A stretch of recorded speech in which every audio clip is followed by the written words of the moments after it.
Very good morning to all present over here today morning. Confident walking is always better than confused running. COVID-19 and pandemic lockdown 2020 made us learn many lessons of life, specifically in the field of education. We have realized how important it is to collaborate and share our intellectual resources. We are grateful to online education, which made us realize we, the teachers, may stay logged or immobile, but intellectual sharing and knowledge resources always can extend their wings of mobility from local to global. I, Dr. Mandeep Kochar from Bombay Teachers Training College, Kolaba, Mumbai, on behalf of Principal Dr. Bhagwan Balani and Principal of G.H.G. Gurusar Sadhar, welcome you all on this 7 days FDP in collaboration with CTF and South Africa. It's a wonderful beginning of two esteemed institutions of state of Punjab and Maharashtra to extend their wings at national level to Council for Teacher Education Foundation, Punjab and Chandigarh chapter, internationally to the Best Health Solutions, Johannesburg, South Africa. Thank you for your overwhelming registration. We are encouraged and appreciate to see your attitude towards research. Welcome to all the teachers on this portal. I hand over the platform to my co-organizer, Dr. Manu Chadda from GHG College of Education, Gurusar Sadhar, to continue with the proceedings.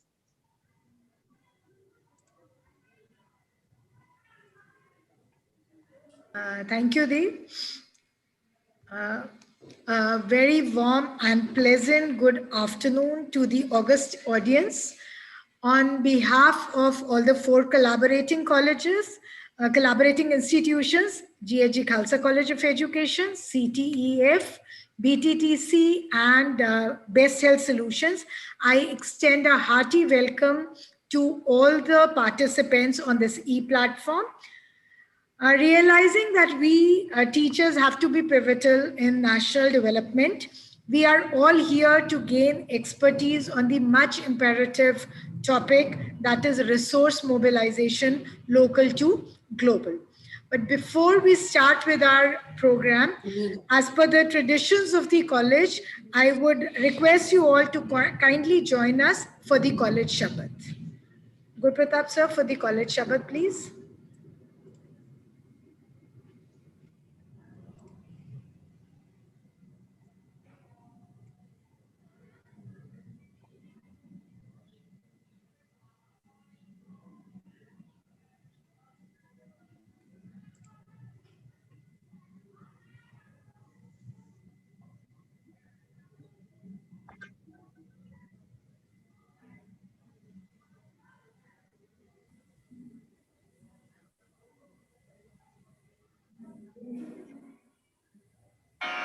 Waheguru ji ਕਾ ਖਾਲਸਾ ਵਾਹਿਗੁਰੂ ਜੀ ਕੀ ਫਤਿਹ।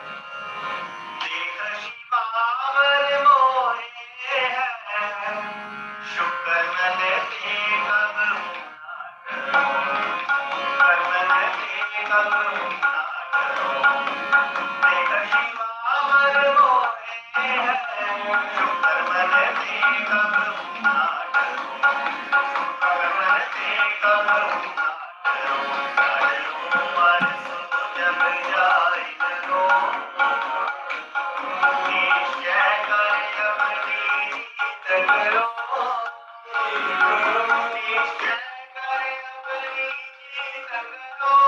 Bole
Thank you all.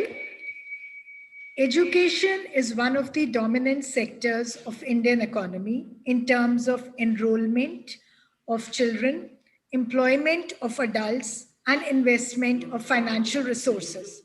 While school education has a broad base, higher education suffers from a narrow base covering only a small percentage of the relevant age group population.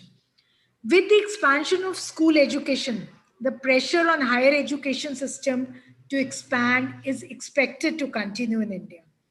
Given the financial constraints, India, like many other developing countries, finds it difficult to cope with the ever increasing financial requirements of an expanding system. Reform measures suggested by international agencies and as recommended by various committees appointed by the national government have explored possibilities of additional resource mobilization to reduce the burden on the exchequer. Most of the reforms, if we see, they basically focus on two propositions, that is improving efficiency in the functioning of public institutions on one hand and mobilizing resources from non-government agencies on the other hand. In India, many committees have been appointed to recommend measures to respond to these demands. And we've tried to bring about reform measures to increase the efficiency in the resources, like staff student ratio, increase the teaching workload, but all these belong to the former category, that is improving the efficiency. Now, measures to diversify the sources of funding or developing alternative arrangements to provide higher education, this belongs to the second category, that is mobilizing resources. These reforms basically have reduced the reforms related to this are to reduce the public cost, including promotion of distance learning. Many open education, open universities, open learning systems have been established at the national and the state level. But this still is not sufficient. It seems that there has been widening of inequalities between the higher education institutions in access to funds and in terms of requirements and efforts to generate additional resources from other sources. What is expected at the policy level post new economic reforms or massification of higher education of recent decades. So this present FDP aims to analyze the methods of fund allocation to higher education institutions in different countries. And that is why we have taken into consideration the international collaboration with best health solutions and adoption of various innovative methods of financing higher education. The education challenges that the countries will face in this coming decade will be different from those that they have been facing in the last decade, because the scenario of the world has completely changed due to COVID pandemic. And so the allocation of aid must evolve to reflect this change. We need to discuss the emerging challenges of education and call for decisions on aid allocation to become more firmly based on the evidence that how this aid can most effectively can most effectively help the countries build sustainable system for developing, implementing, monitoring, and evaluating the type of policies and programs needed to successfully address these challenges. So, with this focus in mind, we four institutions decided to collaborate and work on this. Just kicking off with this FDP now. Before that, I would request our principal sir, Dr. Pargat Singh Karcha, to formally welcome all the August audience and throw light on the challenges of education, of research, and in the field of education. Over to Dr. Pargat Singh Karcha, please. Thank you, Dr. Manu ma'am. Very good afternoon to all present in this FDP through Zoom and YouTube platform.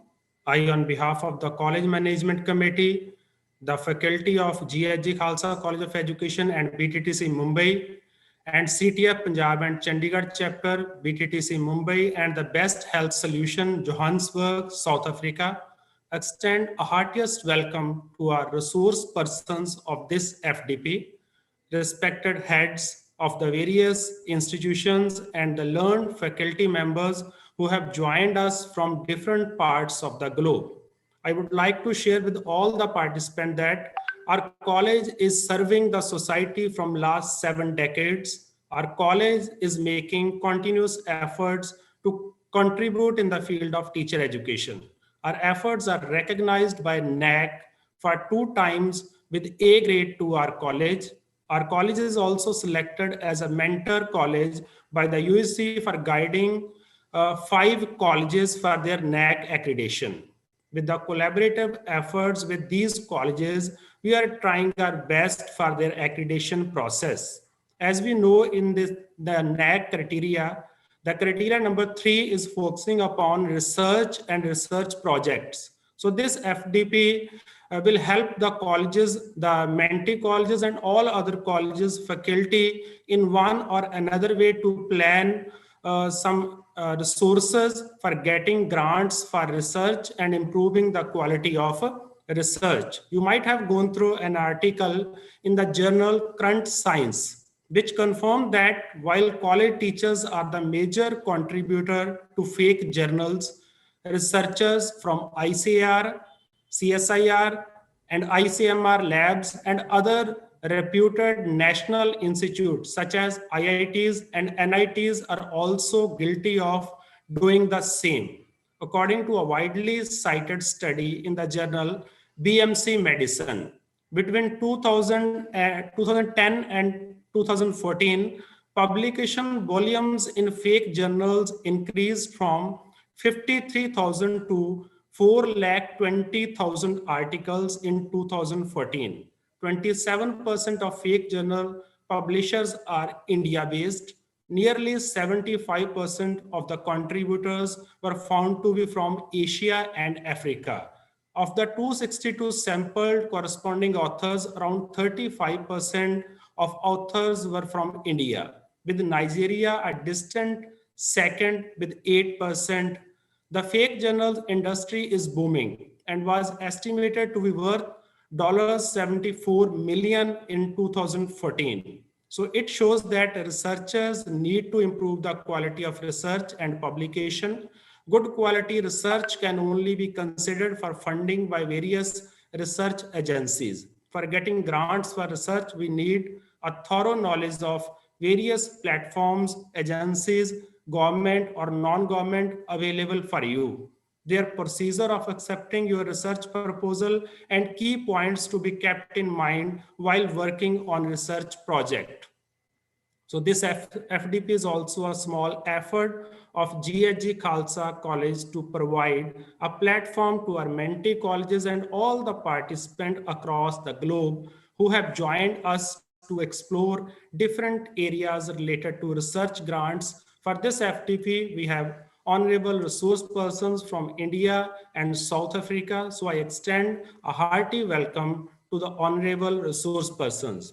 First of all, I welcome our own Dr. Khushwinder Kumarji, Principal, MM Modi College, Patiala, who will start this 7-day FDP with his thought-provoking inaugural address. Then I extend a warm welcome from Great India to Mr. David Mankandla from Mill Park Business School, South Africa, who will be a resource person for today's FDP session and will discuss the process of unpacking resource mobilization and the art of proposal writing. So warm welcome to Mr. G.H.G. My next welcome is to Dr. Damizo, our second day speaker from the Best Health Solution, Johannesburg, South Africa, who has played a key role for this collaboration with the Best Health Solutions, Johannesburg. My next welcome is to our third day resource person, Dr. Ravneet Chawla, who is working as Associate Professor, Human Development and Family Relation, Government College of Education, Chandigarh. She will share her experiences about research grants she got from different agencies and other platforms in India for research grants. On the fourth day, Dr. Sonal Singh, HOD School of Studies in Library and Information Sciences, Bikram University, Ujjain, will share how the library can be used as a learning resource in conducting quality research. I welcome Dr. Sonal Singh. My next welcome is to our fifth day speaker, Dr. Rajiv Jha and Dr. Priya Pillai from BTTC Mumbai, who with this college we have collaboration from last years and we are doing our best efforts in this collaboration. They will enlighten us about academic writing for social sciences researches and pursuing academic research funding. Then on the sixth day, we will be lucky to have Dr. Ramesh Sharma ji, Associate Professor, Instructional Design, Ambedkar University, Delhi, as a resource person. Sir will give us demonstration on how to use online platforms for showcasing and sharing our research. I also extend a warm welcome to Dr. Bhagwan Balani, Principal, BTTC Mumbai, who is always supporting and motivating us and the faculty of BTTC for good work in collaboration in both colleges. Sir, along with Dr. Lubna Mansoori, Associate Professor, BTTC Mumbai, will explain us how to execute research project and how to manage the research project and share valuable experiences of completing a research project. So we are very hopeful that with the cooperation of all the participants, we will definitely get some useful inputs to improve the quality of research and get valuable knowledge about the various funding agencies, government as well as non-government for research proposals. So with these words, I once again extend a heartiest welcome to each and every person who is a part of this FDP. So now I request Dr. Manu for further proceeding, please.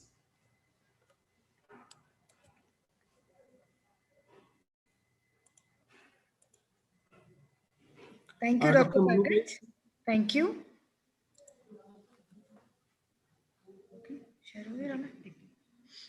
Okay. So we have Dr. Khushwinder Kumar with us for the inaugural address. Okay.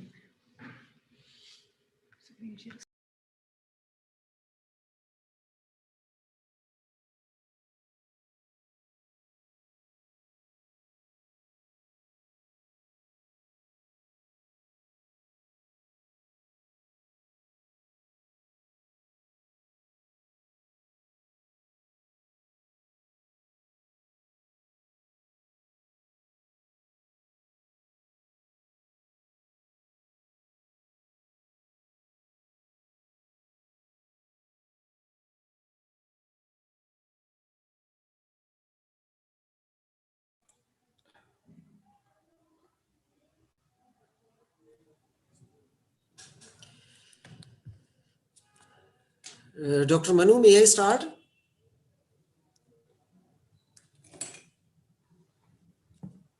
Dr. Manu, ma'am? No, 1 minute. I'm sorry. So just 1 minute. Just let me give your Right. introduction. Right.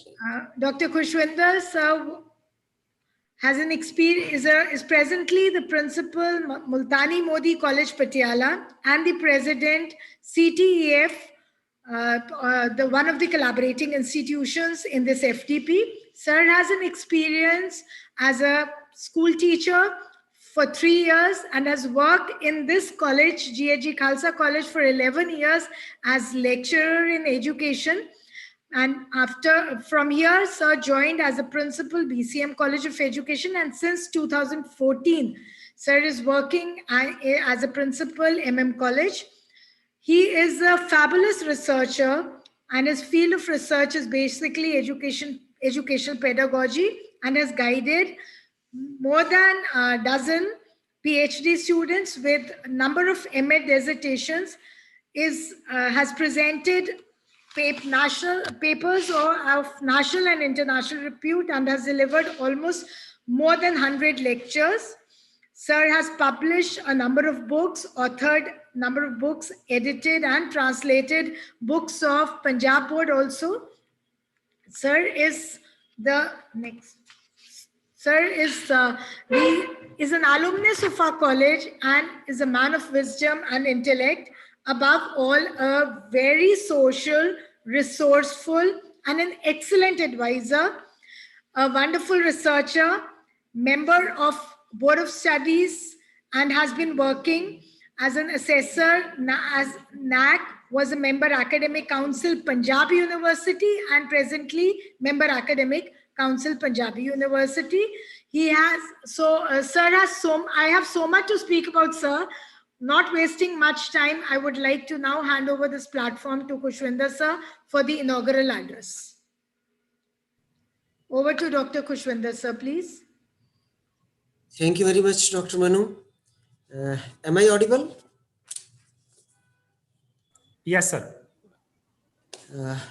Very good morning, very good afternoon to all present. First of all, I congratulate all the institutions who collaborated here, especially Dr. Pargat Garcha and Dr. Bhagwan Balani, Dr. Mandeep, for organizing this 7-day FDP. The topic chosen is the research mobilization from local to global. When an initial thought was given to the theme that what it should be, since times resource mobilization for research is a problem, is a very tedious task. But now when the another dimension added to this from local to global, now it is to be understood whether it has increased the opportunities or increased the complications. I think these 7 days will give you a lot to think, and your thought process by end of this 7-day FDP, I think, will be conclusive about this, that towards which direction we are going and what may be the outcomes or what should be the desired outcomes of the research for this 21st century, which is the century of the fluxes in so many areas. Dear colleagues, as already has been discussed about research a little bit, but with when we say the 21st century, and the particularly the recent happening cannot be ignored, this global phenomena of pandemic, to this extent that we already started terming this as a post-pandemic era. And this post-pandemic, post say any thought, any idea, any philosophy, any event which we use as a pre and post, it means it had changed a lot in the society. Prior to this, The term which for the society was used was the post-truth era in the social sciences and in the research of social sciences. We had witnessed a lot happening with specific reference to post-truth era in the recent politics at global level. So this post-truth as well as post-pandemic obviously had changed a lot, and the focus of research in some of areas, if not all, need to be refocused, rethinked about. In the current times, a robust ecosystem of research is perhaps most important than ever with the rapid changes occurring in the world today. And thus, what was relevant at the time of beginning of the research project that may be irrelevant by the completion of the research. We are under such pressure of the time in present times. Recently, you might have witnessed that the normal time for finding a vaccine is usually 5 to 10 years. But world was put in the situation recently to find or to complete the process of research on this vaccine for COVID-19 as early as possible. And within 1 year, some of the vaccines are available in the market right now. So the research process even also need to be speeden up, but obviously taking into care the quality and the outcome of the research. So it is very tightrope walk when we say the quantum need to be increased, the quality need to be over vigilant because the competition is increasing. So it is very tedious. When we do research in social sciences, it may not seem as tedious as in case of the physical sciences, as in case of the medical science, etc., etc.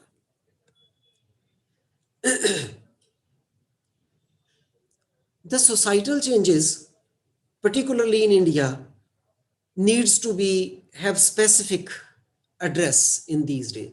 Though these societal changes are happening at global level, but when I'm confining it to Asia or India particularly, the access, some of the areas which need to be addressed through our research as early as possible, such as access for all citizens to clean drinking water, sanitation, quality education, quality healthcare system, improved transportation, air quality, energy, infrastructure. All these issues need to be addressed for a larger volume of masses. We know the population already closed 700 millions. So we need to address.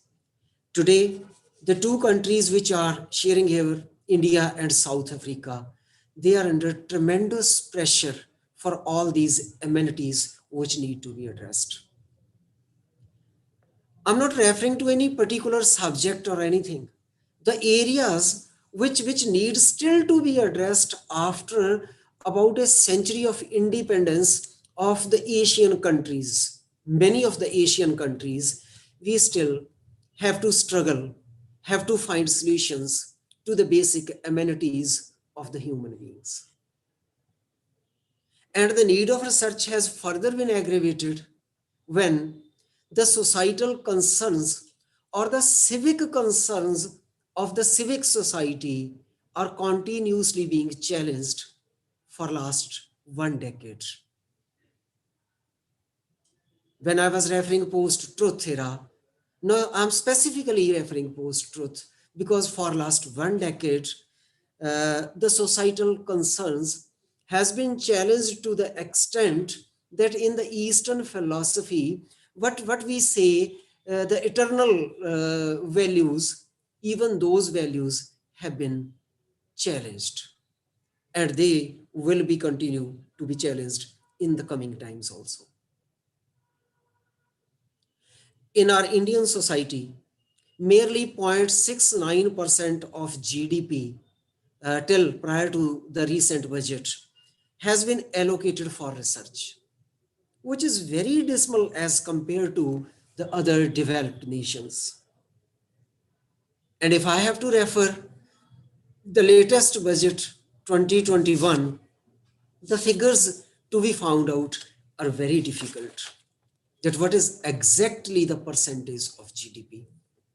But I'm clear, I have gone through the figures that the money overall allocated for education has been reduced.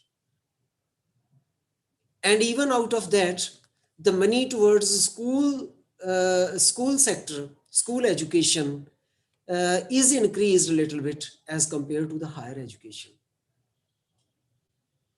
But nowadays, education, research cannot be confined only to the domain of certain institutions or certain level of education, may it be university, may it be college, but it is free to all. Rather, every institute or every sector of education, whether it is primary, secondary, tertiary, or higher education, they have to contribute through research in the quality education, in the quality research. Only then we can survive, not to talk of leading the world, leading the universe, leading the globe. No, not at all. Just for survival, we have to do all this.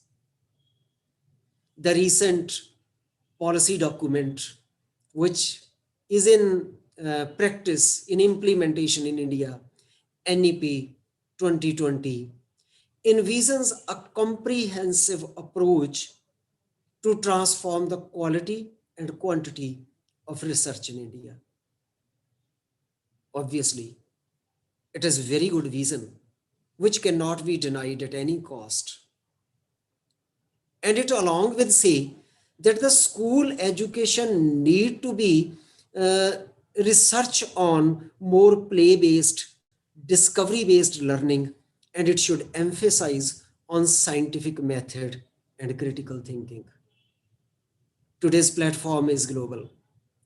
We are having our fellows from other countries also. They might be aware, but they can Google the data that yes, in India, we still have to talk about the play-based, discovery-based, scientific method and critical thinking to be increased, to be imbibed in our teaching learning process at school level.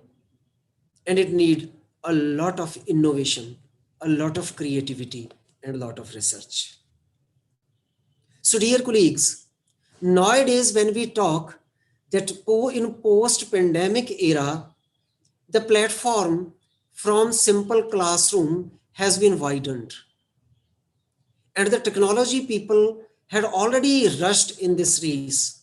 They are preparing the programs, the learning modules, but it is the faculty who is supposed to contribute through its research for the development of such contents. And along with, they need to be vigilant on such contents, whether they are catering to the mental faculties as well as the ethical and the emotional faculties of the human being, which need to be addressed. Because ultimately, the human being is a biological entity. It is not a machine. So we need a balance in the emotional, in the cognitive, and affective domains. So another area I think has been emerged, that we need to analyze the contents on these e-platforms. Another thing, particularly regarding funding, the NEP 2020 had talked of NRF, National Research Foundation, which is already in process of establishment. And the initial confusions had been made clear when this draft of the policy was released. There was a lot of doubts that whether the research funding will be through the single agency only, and what will happen to all those multiple agencies who are taking care of research and are funding the research for the promotion of their respective areas and domains. Will they be out of function? Will they be ceased to work?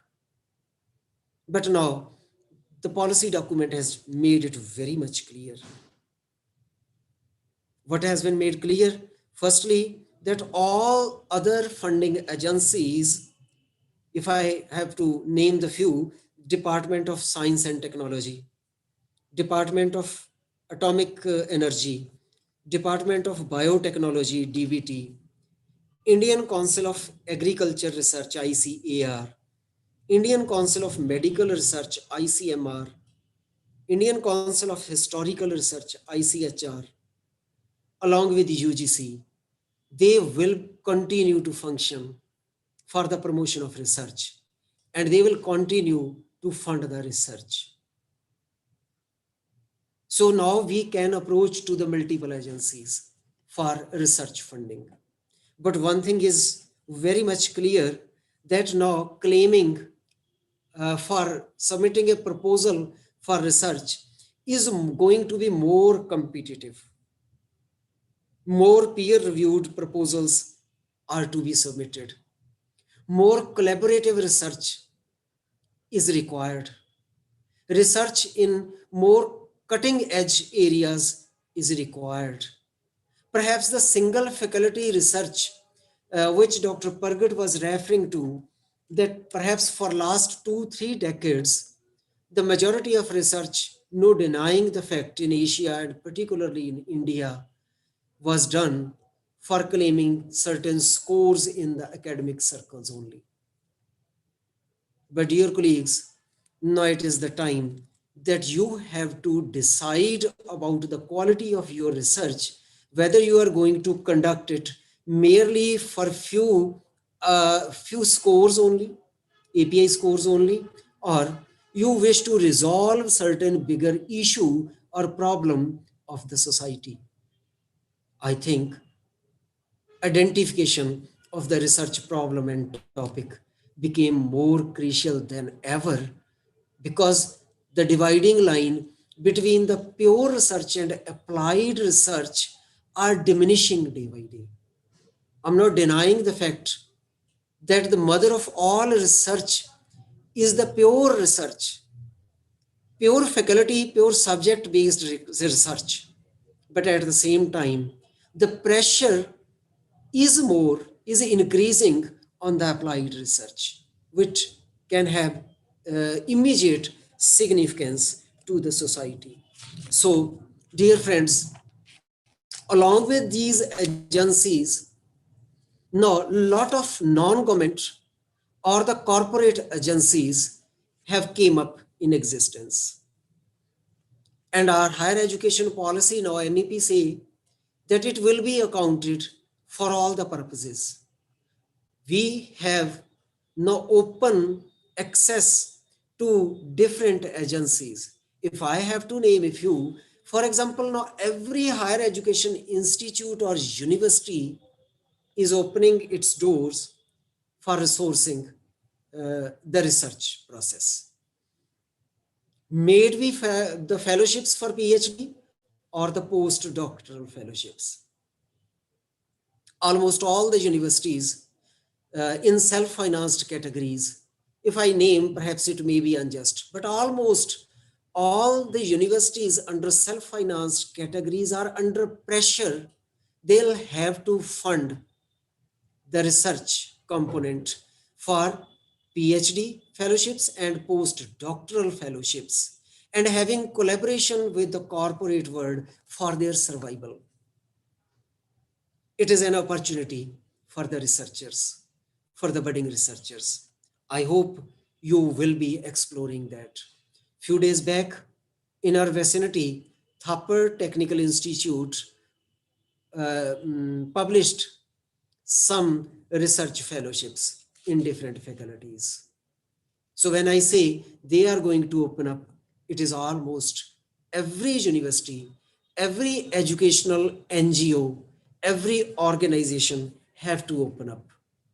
So our task of, of matching, of aligning our project with the requirements of the agencies, whether it is government or the non-government, now this research or this search becomes more crucial. The area in which per se I am researching, which other agency is in the need of that research, who is ready to fund that research right now. It is to be aligned.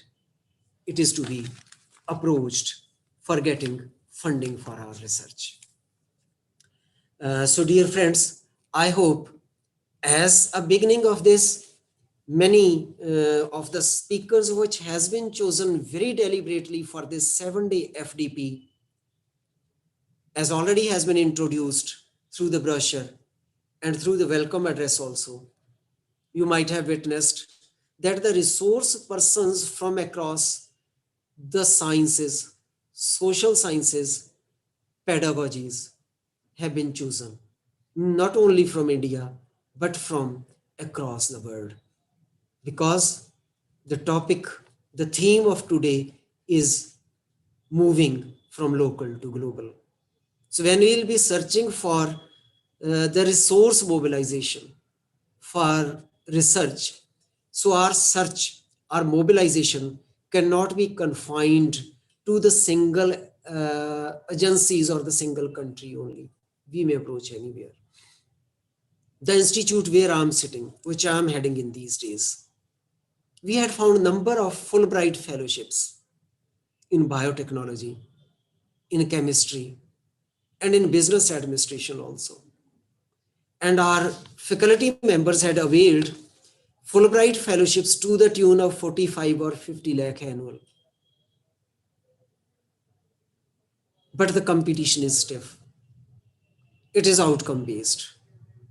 You're supposed to be deliver the project which is handed over to you. So the research is becoming more crucial. Obviously, the more commitment is required on part of the researcher.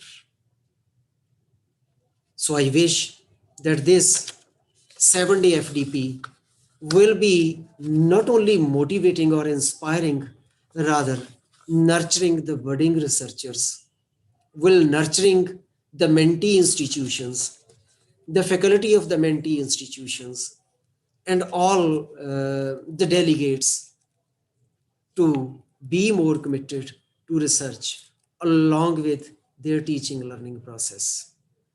I had already made it clear that your teaching learning process also cannot be devoid of research in these days. Lastly, on behalf of Council for Teacher Education Foundation, I'm happy to open this FDP to the participants. Just last 1 minute about Council for Teacher Education Foundation, which is an NGO established in 1985 by the visionary teacher educator Dr. Gulab Churasia from Department of Education, Sagar University. This organization came into existence in 1985, 35 years back, and has grown exponentially. At present, we have the chapters in almost every state of the country and out of the country also.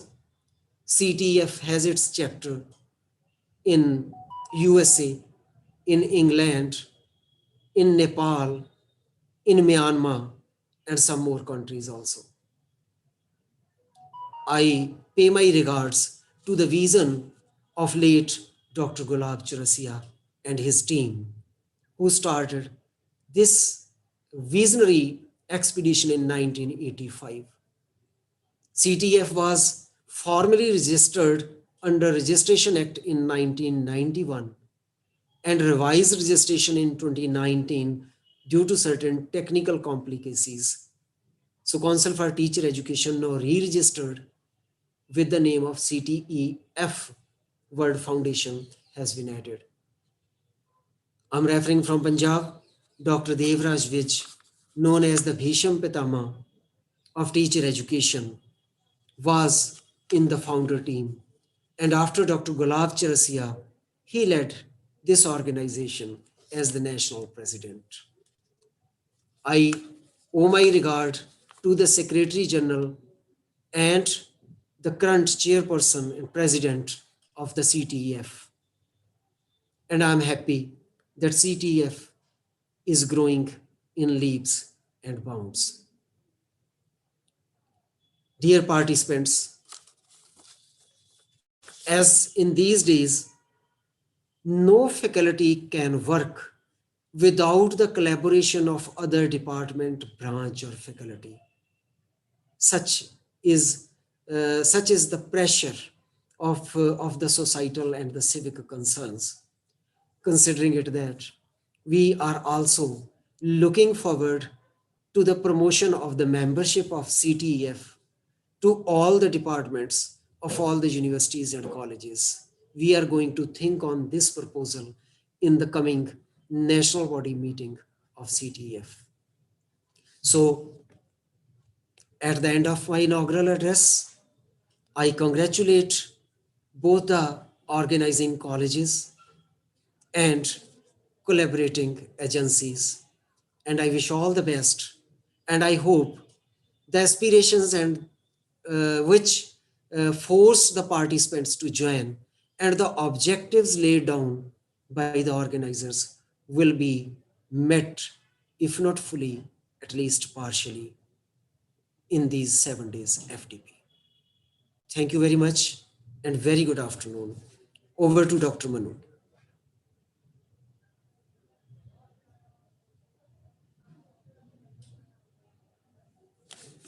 Thank you, Dr. Khushwinder sir. Thank you so much for highlighting the challenges higher education institutions are facing and giving special reference to NEP 2020 as it is actually in vogue and we need to work on it, and the areas of concern with special reference with respect to research in school education and higher education. Sir, I think very rightly you've quoted, and it is required that we need to establish special linkages between school education and higher education and collaborate and form good linkages locally and locally to globally. That is the main crux of the this FDP also. And undoubtedly, CTEF is a big foundation nationally as well as internationally with more than 10,000 members and many institutions. Thank you for giving a brief information about this foundation to our fellow friends and non-members from Africa and other states and countries. And being a CTF member, and with due apologies from you, I think I can ask these people to become members of our great foundation. I'm sorry, I did not take permission from you before giving this invitation, but I'm very sure that you would also like to have these people with us in this foundation. Of course, Dr. Manu, thank you very much for opening this or giving this idea. We will try to say collaborate with certain senior professors in South Africa also to establish a chapter over there. Yes, sir. Because when I was just going through the CVs of these, especially these two people, I was seeing that they are doing wonderful voluntary work, which actually is demanded in India also. And from them, I think we can learn this, and they can also, I mean, there can be a good, we can reciprocate from each other in a good way. Yes, Thank you so much, sir. Thank you so much for this inaugural address. And we know we can depend on you at any hour of the time. And that is why just one day prior to this FDP, we requested you for this. Thank you so much, because we really need your blessings. Thank you, sir. Okay, all the best. Thank you, sir.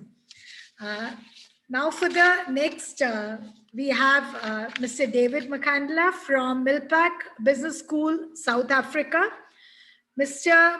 David Makandla is going to present his discourse on unpacking resource mobilization and the art of proposal writing. He is masters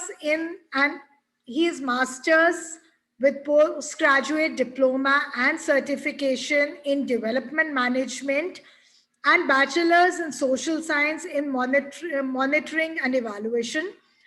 Mr. David has served as provincial manager, project manager, improvement advisor for HIV and AIDS program, Right to Care, and many other such programs since 1990, and has been assisting with program implementation and strengthening for better HIV and TB patient outcomes. Sir has a vast research experience and is actively involved since 2007 in situational analysis, strategic planning, project evaluation on various issues related to HIV/AIDS and other health issues. He's proactive in attending training and training workshops related to personnel management, leadership, personal development, gender mainstreaming, transactional analysis. Mr. David is a member of South African Monitoring and Evaluation Association, Zimbabwe Evaluation Society, and South African Institute of Health Managers. As I just quoted to Dr. Kushwinder also, he has voluntarily worked in various schools, developed proposals and plans of YMCA and YWCA projects. Going through this such a comprehensive CV, it shows that him to be a proactive researcher, an altruistic volunteer, and a friendly person. So not taking much time, over to Mr. David Makandla now for his discourse. Mr. David. Good morning and good afternoon, everyone. And thank you so much, Dr. Manu, for this opportunity. And thank you so much for introducing me to the participants. It's such an honor really to participate in this kind of a function and to share some experience, but most importantly, also to learn from everybody. So I'm going to be taking you through some of the critical points around resource mobilization, the issues of moving from the local context and also exploring the global context and how resource mobilization links to or goes hand in hand with proposal writing.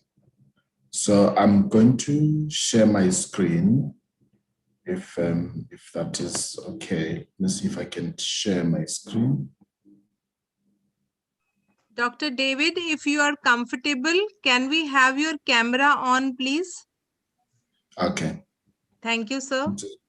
Just put my. I think you have been made the co-host, so which means you will be able to share your screen. Yes, it's perfect.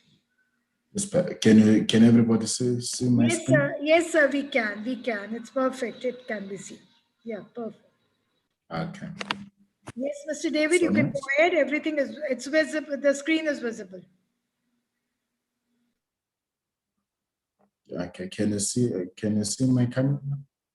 Yes, doctor, we can see. Dr. David, we can see you. We can see the screen.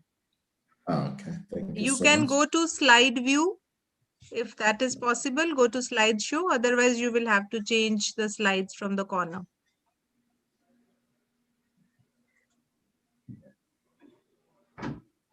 There is a slideshow and you can start from the beginning. Okay, well, Yeah, thank you so much. It's well, perfectly my fine. first slide, Yes, thank you. Yes, sir, it's okay. Yeah.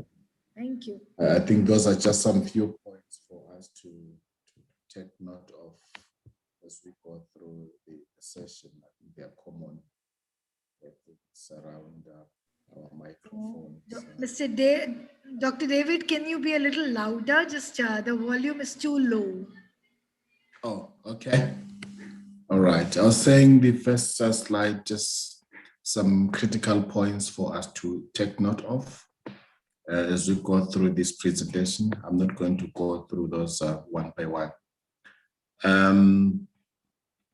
My presentation outline is, firstly, I think we want to look at defining a resource mobilization for community-based organizations. We'll look at key aspects of resource mobilization, and we will also look at what anchors or undergirds resource mobilization. A few highlights on resource mobilization strategies, and share a few challenges that are normally met in resource mobilization. So, what is resource mobilization? First and foremost, we're saying resource mobilization denotes the processes that seek to achieve the mission of the organization through harnessing of all relevant resources, we may call resources enablers, whether internally and externally. We strongly feel that resources by organizations do not only come from external sources, but many a times there are so many resources that are usually available internally in organizations or institutions, and they go unutilized, and we're missing the opportunity to achieve the mission of the organization through such resources that are there internally. So in terms of resource mobilization, we think critically about the location of the resources, whether they are internally located or externally located. We're also saying that resource mobilization is a gamut of continuous and deliberate. I just want to understand that, to underline that, and deliberate activities involved in securing new and additional resources for organizations or social groupings, continued existence and relevance. So for an organization to continue to exist and be relevant, there is need to make sure that the streams of resources continue to flow into the organization. It is not necessarily fundraising. Some people will see resource mobilization as fundraising. It is not necessarily fundraising, but fundraising is a critical aspect of resource mobilization. So there are other things that can be sourced, which are not necessarily funds, but they contribute to resource mobilization. It is a strategic management function of any organization or entity, regardless of the size of the organization. I operate in situations where I interact with community-based organizations, very small, some of them, and humble. But what we say is that in that small organization, there is strategic management function, and resource mobilization must be located in that function. So the purpose for resource mobilization. One is to identify and always avail resources necessary to achieve long and short-term strategic goals. It's very important. And some of the important points around resource mobilization. Resource mobilization is critical to any organization for the following reasons. One, it is the engine of the organization's adaptive capacities. We're talking to issues of planning. We're talking to issues of budgeting. We're talking to issues of scanning the environment and understanding the changes that are taking place. For instance, the whole issue around the fourth industrial revolution. How does it link to, or how is it taken advantage of in terms of resource mobilization? The new normal around, the COVID lockdowns. How do we repackage resource mobilization strategies? No. So resource mobilization is really the engine for organizations' adaptive capacities. It promotes organizations' relevance to different target population groups. So when we're raising resources, we want to be relevant, and organizations have to be relevant to the population groups that they are servicing or they are targeting.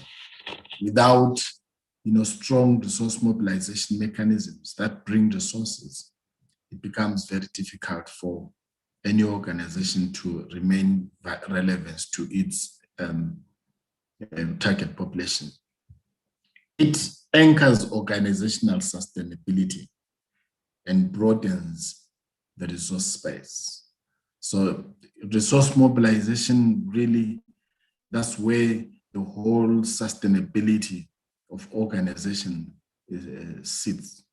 If resource mobilization is poor, obviously the sustainability of any organization stands on sandy ground or on shaky ground.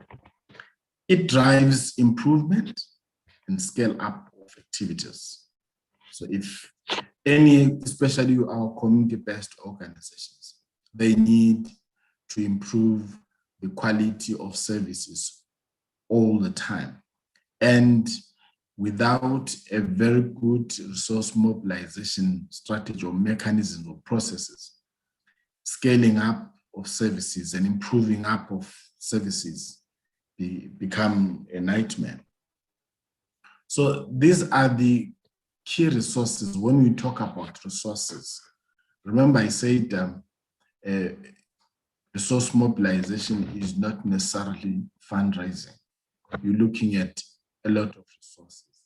First and foremost, you're looking at your human resources, the people that are needed in the organization, in terms of implementing the vision of the organization. You need human resources. So must have appropriate strategies and mechanisms of getting good human resources and good skilled people into the organization. The other point, which is quite critical, and sometimes, when you talk about resource mobilization, people first and foremost understand finance. So finance is one aspect of resources that are needed in an organization. So that's another resource. And then you have got your other material resources that are required. And then you have got knowledge as well. That's a resource. So critically, there's four aspects. When you try and bring them into the organization's activities, into driving the activities of the organization, you're basically talking about resource mobilization. And you can then unpack them and focus on a particular resource. You can come up with different sub-strategies that are looking at, like for instance, you can be talking about fundraising. You will come up with a particular plan or strategy that speaks to fundraising. Dr. David, can I request you to increase the volume from your device if possible? We can hear you very clearly, but then if the volume is little louder, that will be more appreciated. We are getting some feedback from the people that volume is little low.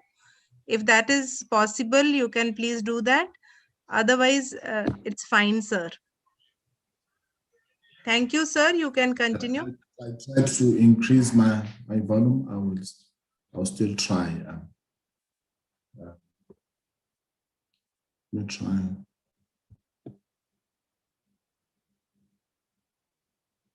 My apologies. I'm trying to look at my. So you're on the laptop? Are you on the laptop? Yes, I am. So I think just you'll be having that volume button out there. Function plus volume button. Function plus volume key. Okay, just a second, please. Yeah. Or if I think you be a little closer to your device, then also that will serve the purpose. Just be a little closer to your device. That will also serve the purpose. Okay. Yeah, because when you are a little closer, then you're audible. I mean, your voice is clearer. Okay, no, that's fine. Yeah, that's perfect. Yeah, that will be better. Just we would request you to be a little closer to the device. I think that serves, Dr. Mandeep. Yes, sir. Yes, sir. You can continue, please. So Okay. Okay. All right, I can continue now. I hope you can hear me. Can people hear me? That's better. Yeah, when you're closer to the device, you're perfect. That's better. That's good. So please continue. Okay. So I'm going to talk about some key aspects of resource mobilization that have to be taken care of and considered very carefully, especially when you move from the local context into the global context. You have to look at defining and crafting coordinated approaches. That is very important. A clear soliciting and harnessing, acquiring and utilization strategies. So how do you solicit for resources, the different resources? What media do you use? Do you use social media? Do you use, these days the physical meetings are becoming very, very problematic. So you have to look at all those strategies in the context of the environment. It is important that each organization identifies potential sources of resources that are needed and develop a very good database, a database that is categorized accordingly. Some organizations are small and therefore may focus maybe, for instance, on one target population. But some organizations are big and may have different program areas. So it is very important that if the organization is that big, it categorizes its database according to the programs that it implements, but also in line with their vision and mission statement. That is very important. Developing of relevant proposals that are aligned to the organizational vision, mission, and strategy. Experience, what we have seen sometimes is that for smaller organizations, there's this temptation because they are going through a very difficult period in terms of resources. They would want to get any resource that they can come across. And there is a temptation sometimes to apply for grants that do not necessarily speak to their vision statement, their mission, or their strategy. And obviously, such proposals or such responses will be poor because they are not talking to the organization. appropriate skills to drive the processes. This is very important, that the organization, no matter how small, but it must have appropriate skills. If not internally, have a way of outsourcing. For small community-based organizations, sometimes they seek for volunteers, people that can give time to local NGOs. It may not be a lot of time, but there are people there that can always give time to participate or to assist in this, but also to link up with some critical institutions or academic institutions.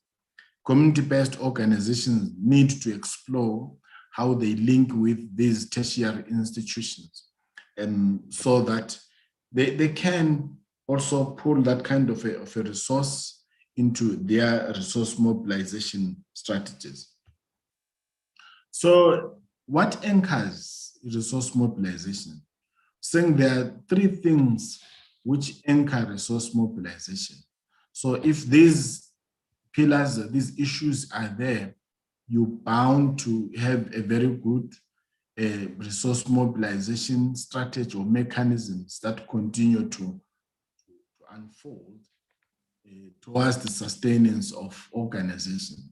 Firstly, the organizational strategy is very important, that an organization at whatever level, it could be a community-based organization or a big organization, it must have its strategy, its strategic plan. And whether it's for 3 years or it's for 5 years, but the smaller the organization, the shorter the time frame for their strategic plans, for obvious reasons, because their staff capacity tends to be limited to drive a longer strategic plan. So they will always have maybe 2 years, 3 years, but it's very rare that you will have a very small organization having a 5-year strategic plan. But for bigger organizations, 5-year strategic plan makes sense. And that strategic plan must talk to, the quantum of resources that are needed in terms of realizing the outcomes that are captured in the strategic plan. And then the issue of communicating and prospecting is very important. It really, really undergirds a very good resource mobilization strategy. How do you communicate? The use of social media, and the use of writing letters. It's very important that there is that clear strategy of communicating with possible organizations or institutions that can bring in resources into the organization. The third leg of what anchors resource mobilization is that of a very good or robust social capital. Very important. I will unpack this a little bit further. So in terms of organizational strategy, it is important to integrate resource mobilization into the organization's vision, mission, and goals, and putting in place internal systems and processes that enable the resource mobilization efforts. So the internal systems must be ready, must speak to more resource mobilization, and the processes as well must be ready and speak to the resource mobilization. The issue of communication, as I've already alluded to, is very important in terms when you're looking at prospecting, the issue of communicating with donors, the issue of communicating with our partners, the issue of communicating with service providers and volunteers. Sometimes volunteers are a critical resource, and we must know who provides what kind of volunteers, especially for community-based organizations in the development context. It's very important to be linked to organizations that do provide volunteers. And the issue of social capital is very important. It's now than ever before, at all levels, at local level and at national level. We are saying in terms of social capital, the first thing that we have to consider is who are our coordinating authorities and their resource mobilization support. You will find that NGOs or community-based organizations, depending on different countries and with different legislation and frameworks, they will have different coordinating bodies, sometimes in line with the programs that are being implemented. Let's take, for instance, the issue around HIV and AIDS. You'll find in some other countries there is an AIDS council, whether it's National AIDS Council or local AIDS council. That becomes a critical coordinating body. And obviously, they will always also have some ideas of how to support the community-based organization with the resources and with sources for resources as well. Who are our trusted networks at a local level, at a national level? But most importantly these days, as we move global, we need to have our trusted networks globally. And these are those who share our values. And those are the people in terms of resource mobilization or institutions that we must target. Let's identify and understand our own local governance and interfaces, the spaces within which each and every organization operates. If it's a local organization, let's understand that spaces, who is who there, all the players, whether they are from the private sector, the government sector, the civil society, understand them and interface with them, and deepen the relationship, through deliberate communications with these local governance aspects, with our networks, our trusted networks. Excite them about ourselves. It's very important that those that we identify as possible supporters or donors to the organization, that we always try to excite them about who we are, what we do, and how unique we are, and how these other players can invest in us, because the organization has to project itself very well, has to project as an organization that can help, and especially like your private sector, help them target the advantaged communities, keep them interested and let them see opportunities in us. It is very important that all those that can support us or our local governance, we keep them interested, and they must see opportunities in working with us. The other aspect is that of credibility. Very important for any organization that will seek to mobilize very good resources to be credible and trusted. And sometimes, there are organizations that we interact with, you feel so unsafe if you were like to provide support. You feel so unsafe to put your investment in there because they are not trusted. The next thing, the resources that have been raised go to other, for other personal things, especially in organizations that especially community-based organizations that are centered around families. You see quite a lot of those things. The good institutional systems is very important, that they must have good control mechanisms. No matter how small the organization, it must have good control mechanism. Good corporate governance, oversight, good oversight and stewardship. In some organizations, especially community-based organizations, there is no meaningful oversight by the board. And sometimes the boards don't understand their roles in terms of oversight, in terms of resource mobilization. And for an organization to attract good resources, it must be credible. That is very important. Why is resource mobilization always critical? It is because it is about key organizational functions, sustainability, relevance, and pragmatism. Resource mobilization speaks to those issues.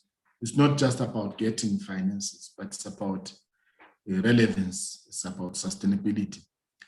The ever-changing and fluidity of dynamics for resources. They are changing dynamics, and now we are in the context of COVID. It's changing the whole landscape around how we program, around how we do resource mobilization. So this is quite critical that we always, as part of resource mobilization, we always look at these dynamics critically. The need to keep an eye on new technology and changes and challenges, very important. These days we all use smartphones, and you find them in community-based organizations also.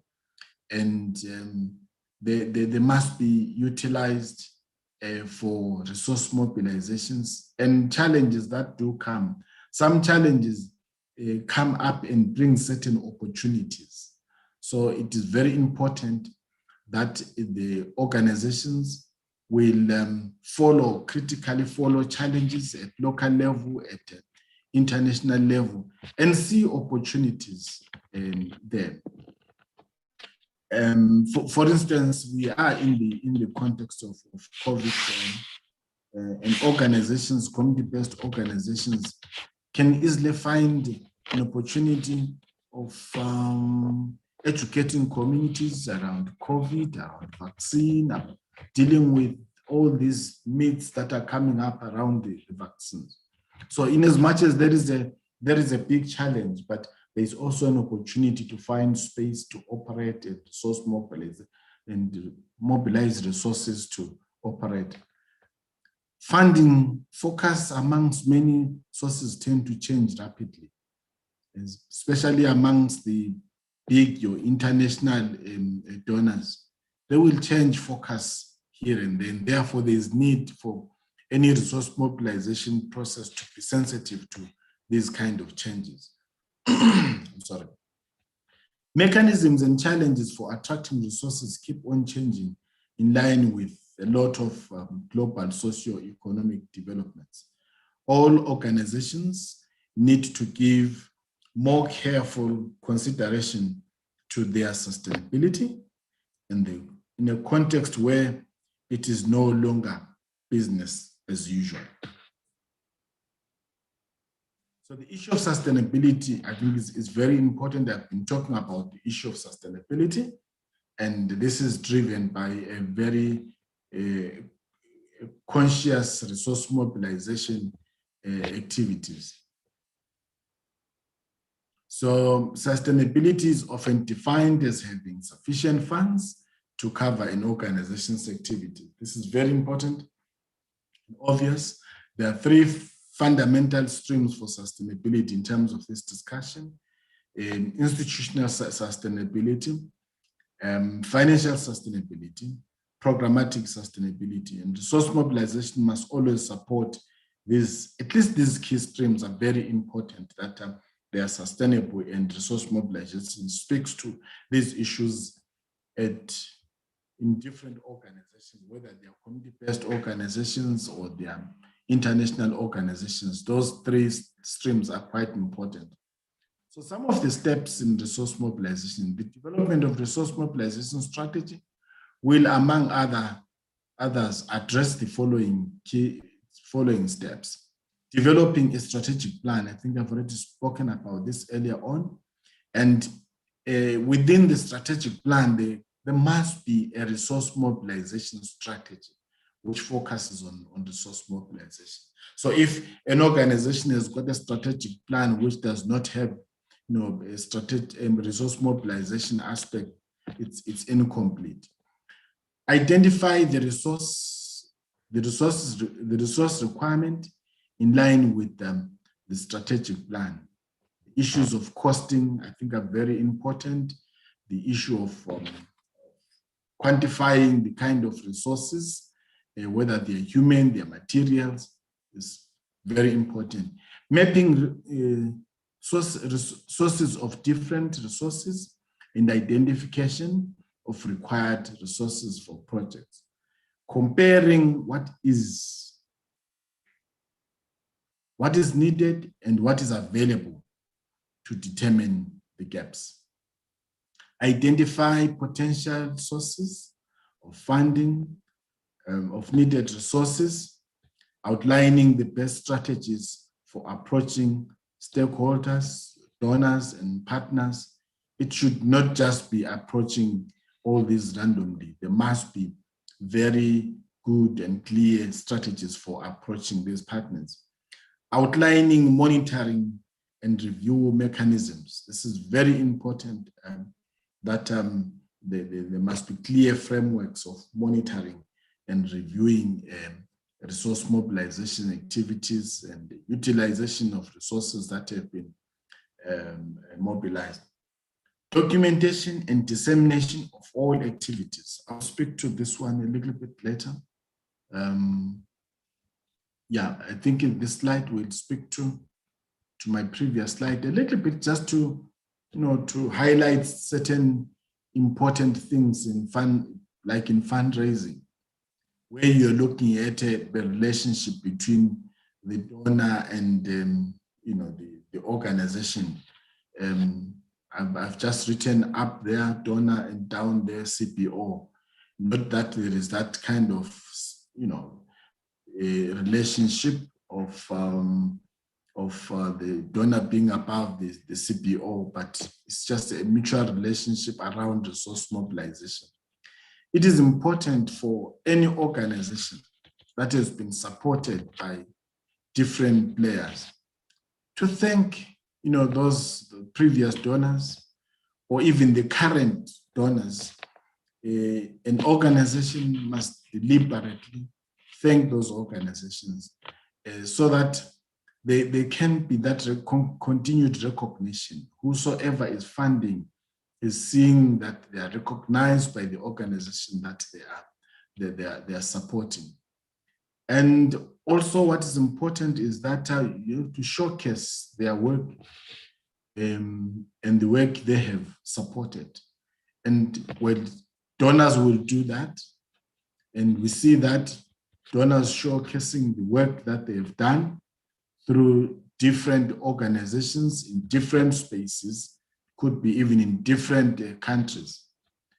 And there is this important aspect also to send community priority needs to previous donors or even to current donors.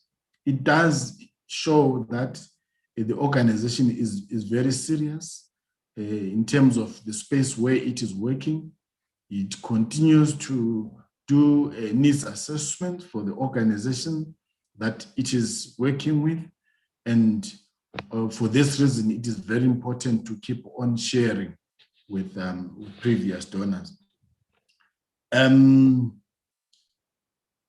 just putting that in the middle, the COVID-19 fundraising strategy, that in the context where we are, there is so much need to raise resources to respond to COVID-19. And obviously, the issues that I have talked to about, they will contribute to this organization's ability to access resources, like to attend to one of the current issues, which is COVID-19. But organizations, especially CPOs, have to get to use the social media space. It's very important. They must be present in the social media, whether through WhatsApp, whether through Facebook, Instagram, Twitter, and so forth. They just need to be present and share their stories on a continuous basis. It's part of raising awareness about the activities and also of attracting resources. Document most significant change stories. Especially community-based organizations do a lot of work in the communities out there. But sometimes when you look at their documentation is very poor. And to strengthen resource mobilization, there has to be good documentation of most significant change stories. And they may not sometimes have the capacity, the skills to do that.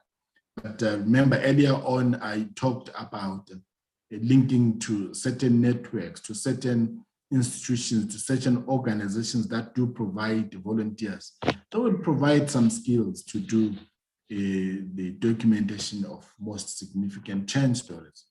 And showcase also as organizations, showcase the work that has been done by their staff.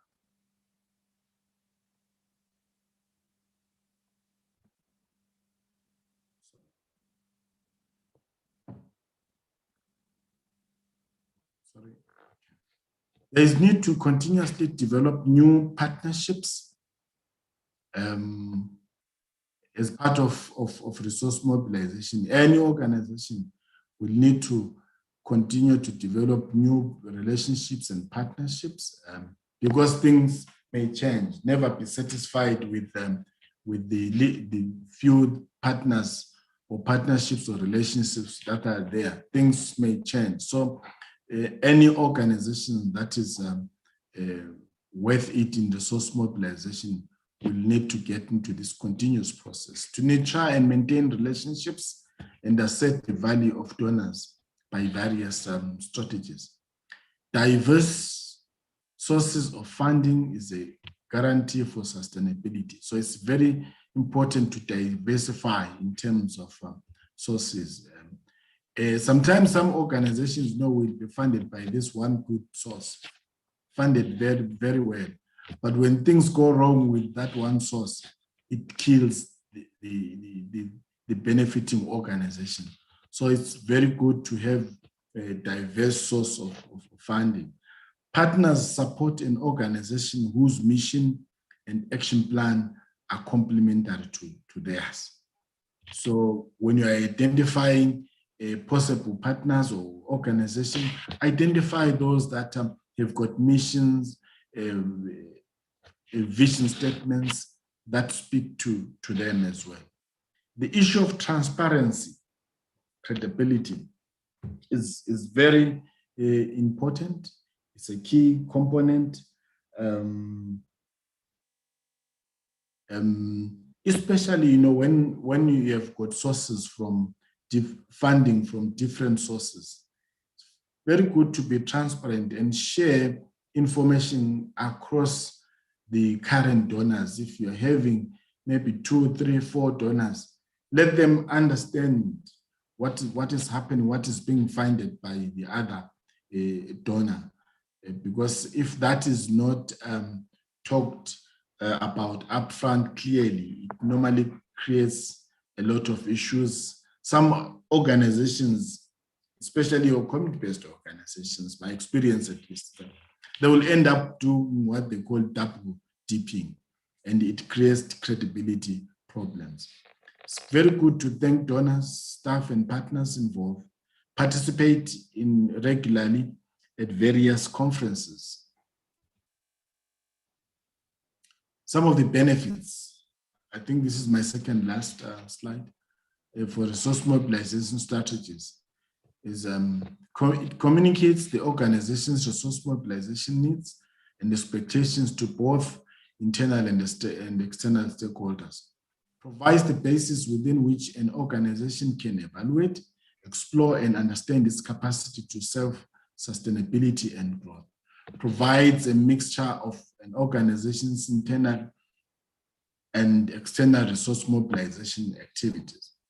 provides a framework within which the stakeholders can continuously monitor, evaluate, and improve on the strategy's degree of efficiency and effectiveness, promotes participation in resource mobilization amongst the organization's internal and the external stakeholders, repetition a little bit, acts as an accountability tool to the organizations.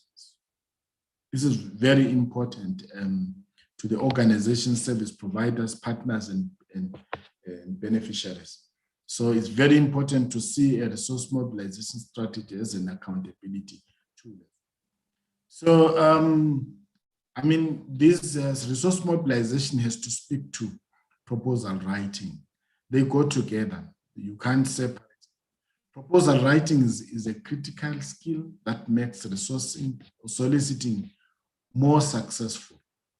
Outsource if possible. You know, when an organization is doing a proposal writing, if there isn't that skill internally, it must outsource because it's quite critical. It requires identification of good grant opportunities and responding with precision in line with key requirements. Always build a strong case for your organization, but in line with set priorities of vision. A good proposal has a sound technical approach that clearly demonstrates that it is in sync with the prospective funder. Use evidence to support your organizational performance and write convincingly. This talks to documentation. So it is very important when one is writing a good proposal to use evidence and write convincingly around the evidence that is there. Evidence that can be verified. At some point, when you submit your proposal, the prospective donor will request for further information, further evidence. So it is important that whatever evidence is provided as part of the proposal can be verified. So some of the key challenges in resource mobilization, they are internal and external. When you look at internal, the limited staff and governance capacity is usually a problem, especially for the small your community-based organization. Their staff is limited because their remuneration levels are quite low, and therefore they cannot attract the best skills that are available. And their boards probably sometimes, they are also quite basic and they can't provide meaningful oversight. Inadequate networking skills, especially for community-based organizations. Some of them, they are quite inadequate in terms of networking, especially networking at higher levels, at regional level, at international level. They're usually inadequate. Lack of strategic and operational plans that speak to resource mobilization, and especially for community-based organizations. But as you go to probably some international organizations, they are usually strong on these areas. The founder member syndrome is very important as a challenge. Sometimes it limits horizons. And an organization may have been started by somebody or founded by somebody who was quite passionate. But what we see sometimes is that they are passionate, but the technical skills are limited, understanding of the ever-changing dynamics in the environment are limited, and therefore tends to constrain and limit resource mobilization processes. Poor organizational branding and use of inappropriate tools, like especially in the social media. Some organizations, especially community-based organizations, are poorly branded, and sometimes their use of social media is not that good. Externally, donor priorities not linked to organizational ones. You see a lot of opportunities that are advertised, but very good opportunity, but they don't link to the organization's priorities. competition from other like-minded organizations, and the space is becoming too crowded, I think, with a lot of NGOs, community-based organizations, and therefore competitions becomes a little bit high. Donor restrictions, some countries, there are certain regulations that will regulate how you interact with certain donors, but also donors may have certain conditions that go with the areas that they are supporting. And those conditions may not work well with a certain organization. So that kind of like constrains resource mobilization. Lack of an enabling environment. Country rules may prohibit, depends from country to country. Donor preferences, you have donors that will say, no, we want to support this area where you're not, as an organization, especially for community-based organizations, because they are normally limited in terms of their resources, and in the quest for trying to improve their resources, they tend to want to jump for so many opportunities that are there, but then they meet this issue of around preferences by the different donors. Otherwise, that is my presentation. Thank you so much, Dr. Manu, and thank you for the opportunity for having gone through this presentation.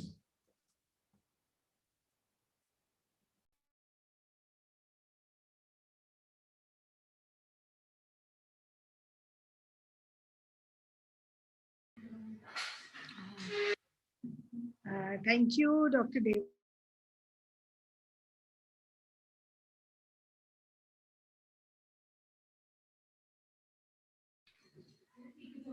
Thank you, Dr. David. Thank you so much for your discourse. Now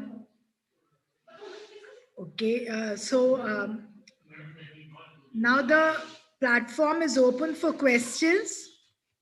So can we start with the question session? Mr. David, can we start with the question session? Yes, please. Okay. So now the platform is open for questions. The participants may type their questions, may either just raise their hands, we'll unmute them. Any questions from the participant side?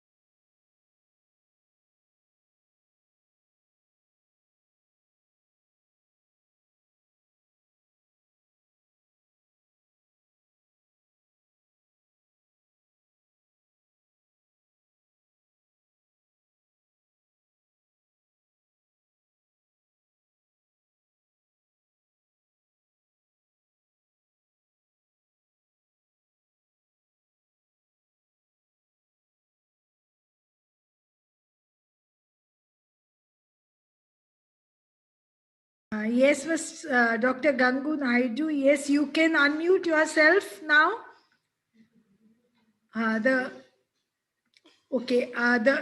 He's just typed the question, how to improve, yes, Mr. David, how to improve quality knowledge internally to go external. Dr. Gangu's question is, how to improve quality knowledge internally to go external.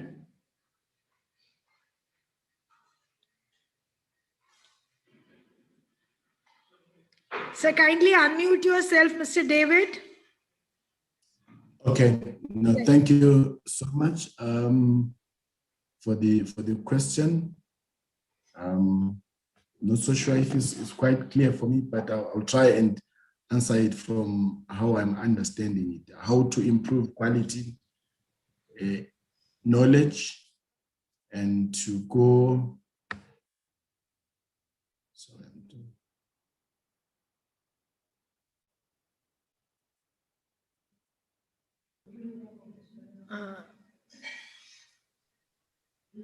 Yes, sir.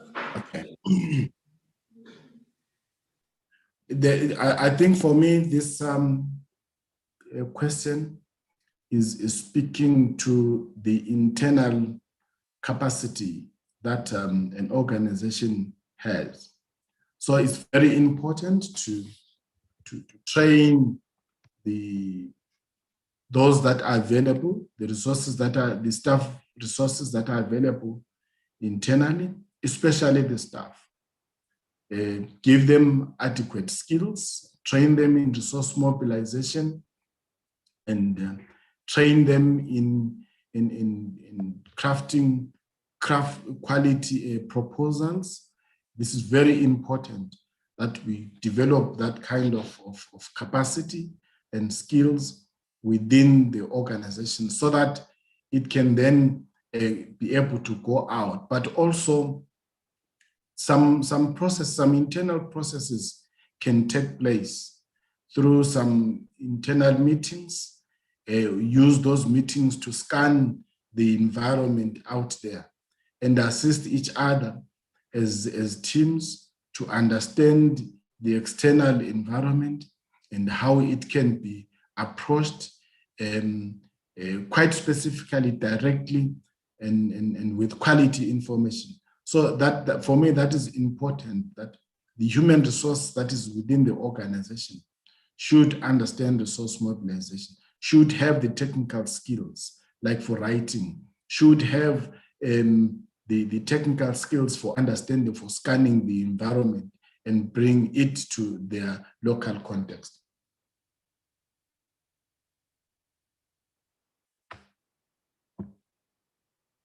I'm not sure if that does answers.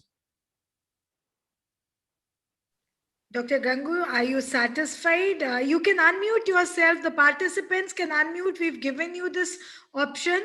Participants can unmute themselves in case they have any question. It seems sir is satisfied because, yeah, okay.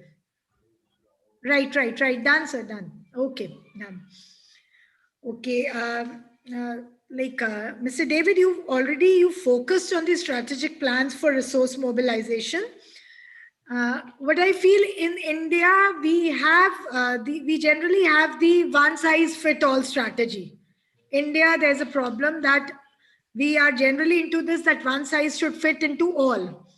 So although we all know we cannot rely on this one size fit all strategy, so how can you guide us in developing some academic continuity plans so as to focus on diversity?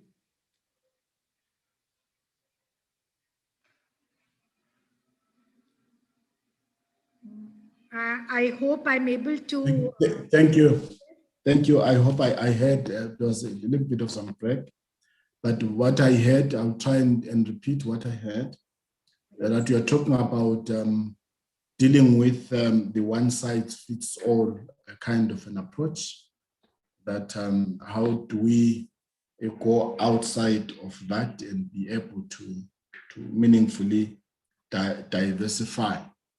But I think what is important first and foremost is understanding the kind of the activities that each one of the organization would want to do, or the social problems. They could be economic or social problems that are there and how they can be tackled with, but also in the context of the cultural context. I think the cultural issues are very important. It's country by country, even within a country, you may have different cultural dynamics. So it is very important to capture those cultural dynamics, because some of them, they speak to who do you approach for funding, for instance, who can you approach for resource mobilization? And if you're not sensitive to that, you will just willy-nilly approach everyone, even those that will feel that you are annoying them, and you don't want to create that kind of a situation. So cultural sensitivity in terms of resource mobilization, it is very important. I think there is need for me to develop a discussion paper, kind of a SOP, if you like, that brings in resource mobilization and cultural sensitivity. That is very important, so that you can target sources quite meaningfully, and also allow engagements that are not necessarily general, but they are specific to organizations. I don't know if I'm speaking to your question, Dr. Manu. Yes, sir, perfect. In fact, you could answer my second question also. Just in your one question, I got the answer to my second question also, where I was focusing on diverse geographical conditions and diverse level of exposure. So you've also answered my second question also. Thank you so much. There's a question by Dr. Gangu again. Is there any funding agency in South Africa for the Indian researcher?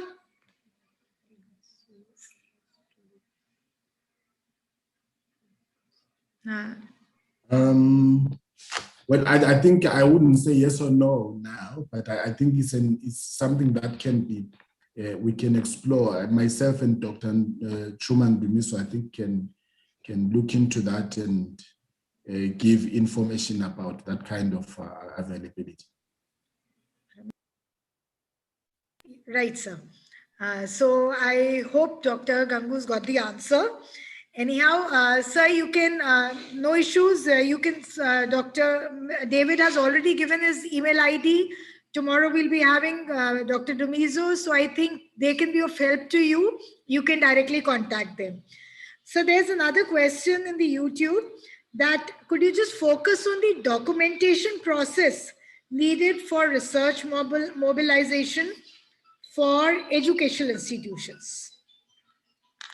The documentation process that is required for research mobilization in the for resource mobilization for educational institutions.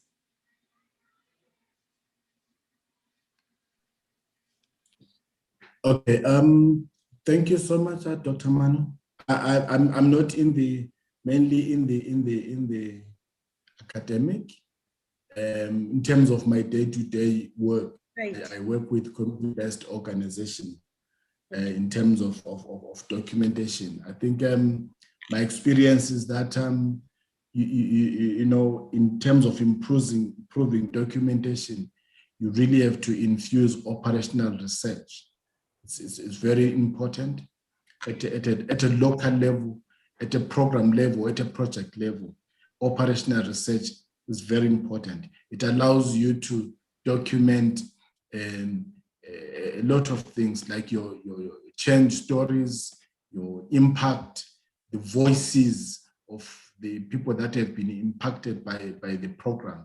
So operational research is very important as one way of improving documentation.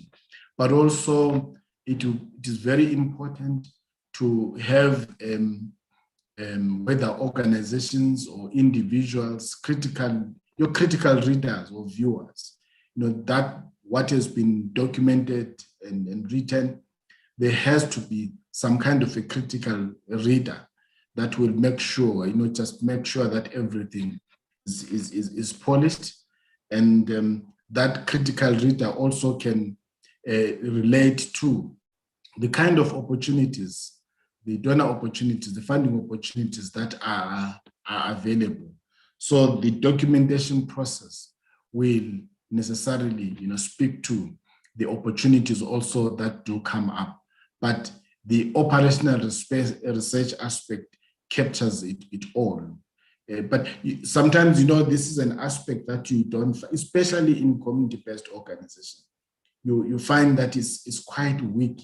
It's quite weak. There are so many good stories of change that go unrecorded because people think that when you're talking about research, you're very academic, but research to me has to be very community-based as well. That's why I'm emphasizing on operational research, where you use community tools like community knowledge, community resources, like people to be able to write their story. But also what is important here is that language is very important as part of documentation. Maybe not in education, but I think we can relate this to the community-based organizations and interventions, and those organizations that do get support from probably, for education purposes. Language is very important, especially in operational research. You have to allow communities to use their own language to write their stories. My experience is that many a times they will write in English, and some of these terms in English, and they have no vernacular meanings directly, and that creates a problem. And some of the vernacular words cannot be easily translated into English, and we then tend to miss out a lot of rich information documentation out because of that. So the documentation process must take a cognizance of the language dynamics in the context of the various countries or communities where we are implementing programs and where we want to mobilize resources. Thank you. Thank you, sir. I think probably your discourse was so elaborative that probably everybody's followed everything. Just 1 second, I would like to ask Dr. Mandeep. Okay, Dr. Mandeep, please unmute yourself and you may ask your question, Deep. Please, ma'am, unmute yourself. Dr. David, thank you for your extensive input for the agencies and what you have mentioned today.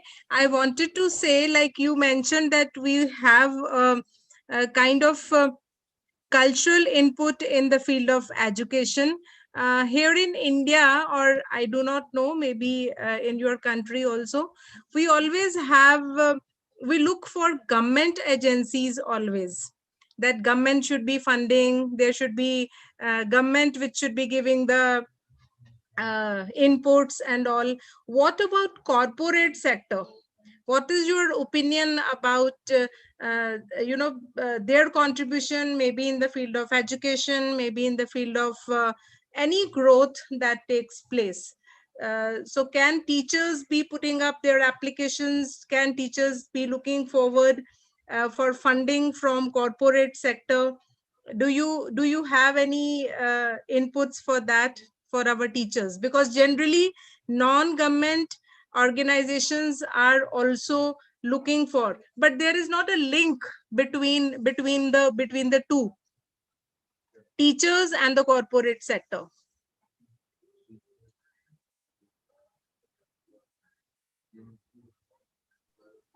Okay, thank you for the question. I think it's a very important question. But I think for me, the starting point is, understanding sectors.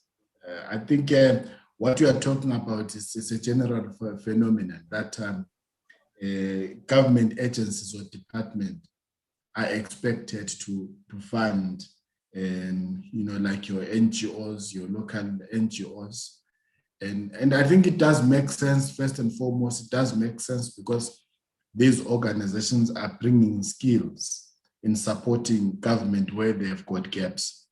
So in a normal situation, in a situation where the government agencies have got adequate funding, I think that is fine.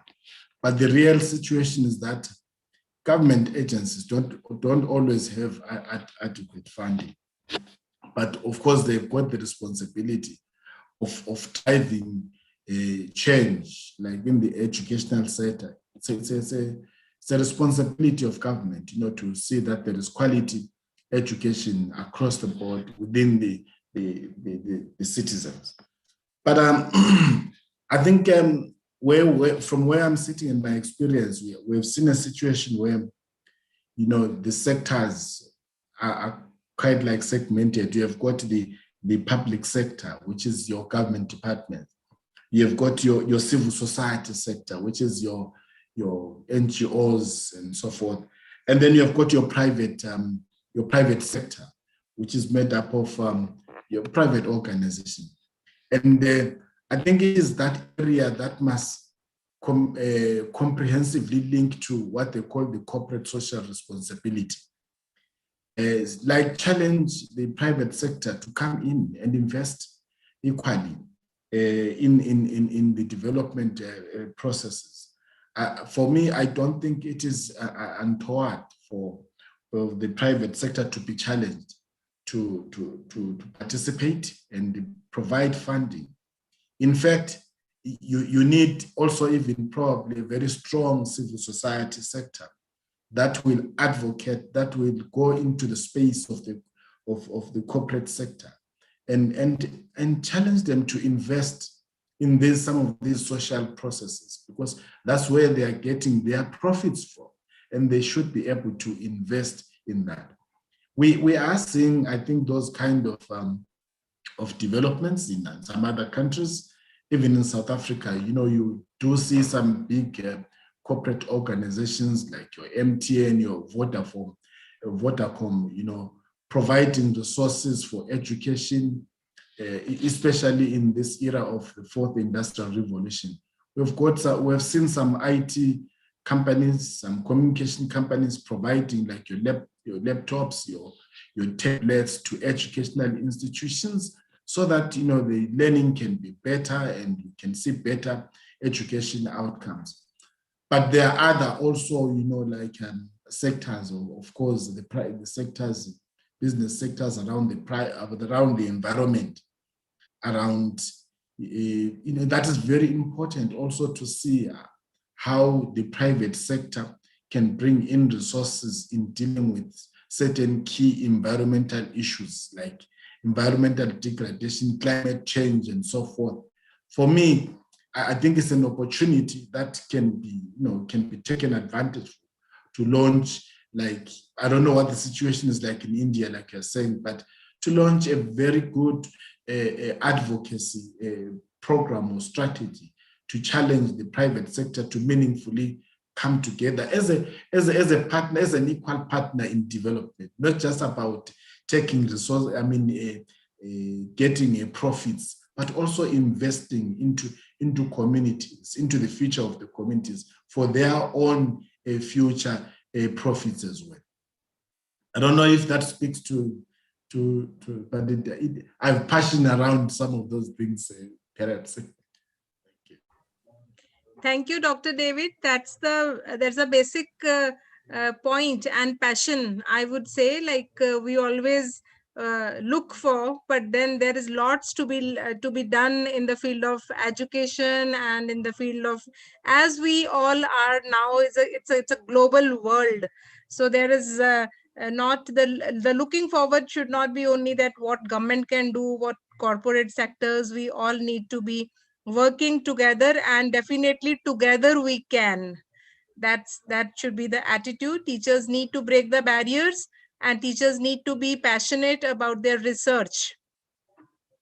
That should be the focus. Over to Dr. Manu. Okay. Thank you, Dr. Mandeep. Thank you. So here I think probably I'm not finding any more questions. So again, quoting back again that Mr. David was so damn comprehensive. He was so damn clear with his presentation and his ideas. So thank you, Mr. David. Thank you so much. You very rightly highlighted the importance of developing a strategic plan for mobilizing the resources, including the identification of potential sources. We undoubtedly must adopt best strategies to reach out to our donors and partners, monitoring of the process for resource mobilization is equally important as stressed and focused by you. Uh, Thank you for telling us that we really need to be vigilant regarding our strategies for resource mobilization funding. Focus amongst many sources, they tend to change rapidly.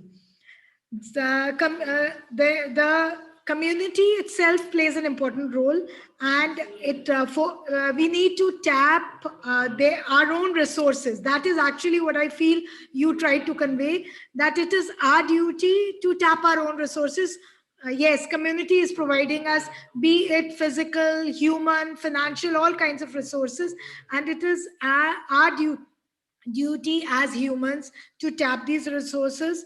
You stressed on organizational sustainability for the same reason, that is they need to mobilize, that we need to mobilize our own resources for our better future. So thank you so much. Not resting on this maiden venture, we would like to, we wish to take this collaboration further and exchange more knowledgeable and more fruitful ideas. Thank you so much. And we would be seeing you often. I think it will be good if we all collaborate and exchange ideas, although we come from different fields, but your ideas, your inputs were really beneficial for one and all. Thank you so much, sir. Thank you. So I think we can end the session here. The feedback link has been put up in it has been put up in the Zoom chat.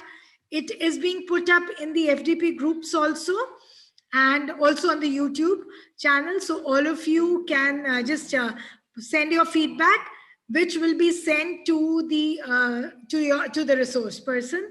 So thank you one and all. Special thanks to Mr. Dumizo for being there all the time.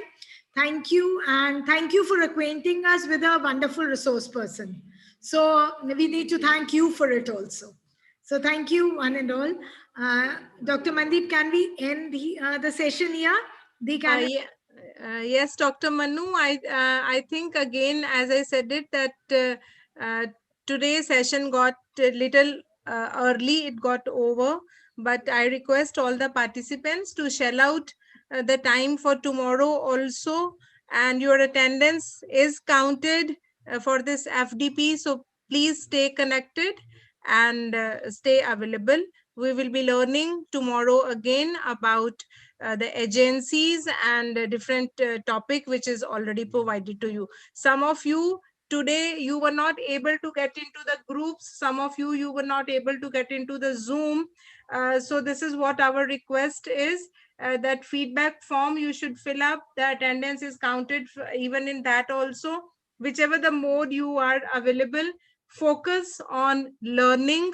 That is important. And if some of you still have not registered for this FDP, it is requested that you please fill up the registration forms. Although registration forms are closed now, but if you decide to be attending it regularly on all the upcoming 7 days, we will keep it open for you. Thank you so much for attending the session. Yes, friends, in case you've not registered, as Dr. Mandeep has said, then you can just personally WhatsApp either to me or to Dr. Mandeep or Dr. Ramandeep. We can open the registration form. Your friends can give our numbers to you. So thank you so much. Thank you one and all. Thank you, Dr. Mandeep. Thank you to Dr. Dumizo, and thank you, Dr. David, for your wonderful lecture. Thank you so much. So thank you, dear participants, for your patient listening and your active participation. So thank you one and all. So we end the meeting.